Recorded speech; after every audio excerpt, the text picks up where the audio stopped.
Good luck. Double points round na. Top 6 answers on the board. Ang tanong, ano ang ginagawa ng manok na hindi gagawin ng tao? Go! Jeddah. Tuka. Tumuka! Nandiyan mo yung tumuka. Okay. Rim. Pwede pa mas mataas. Ano ang ginagawa ng manok na hindi gagawin ng tao? Yung pangitlog. Mangitlog. Nandiyan ba yan? Mangitlog. Meron.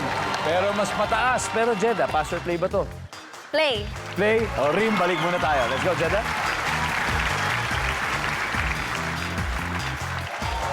Ashley, ano ang ginagawa ng manok na hindi gagawin ng tao?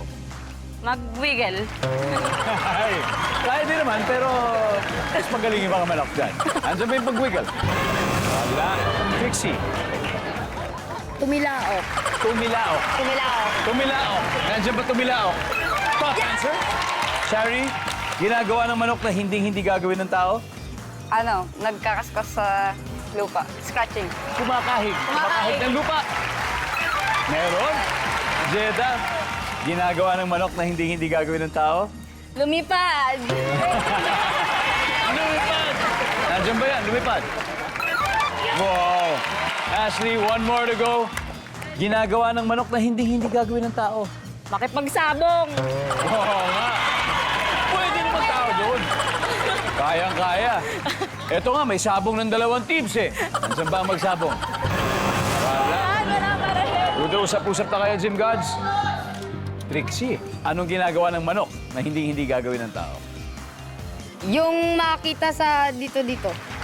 Sa peripheral. Yung Peripheral. vision, dito. Malawak ang peripheral vision. Malawak yung vision. Malawak. Nandiyan ba yan? Wala. O, tingnan natin kung makakastil ulit. Harvs, ano kaya to? Ginagawa ng manok na hindi gagawin ng tao. Kumain ng pagkain ng manok.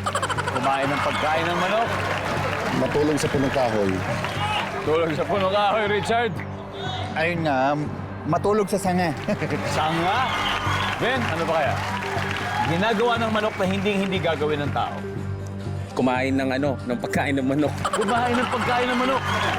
Ano ba yung pagkain ng manok? Mga pellets, corn. Nandyan ba ang kumakain ng pagkain ng manok? For this round, survey says...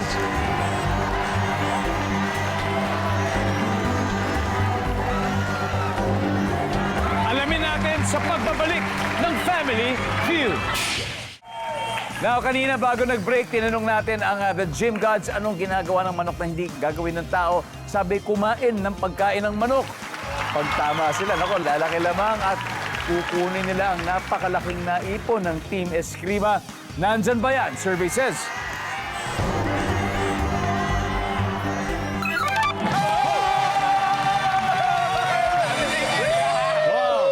Narito ang score pagkatapos ng 3 rounds so far.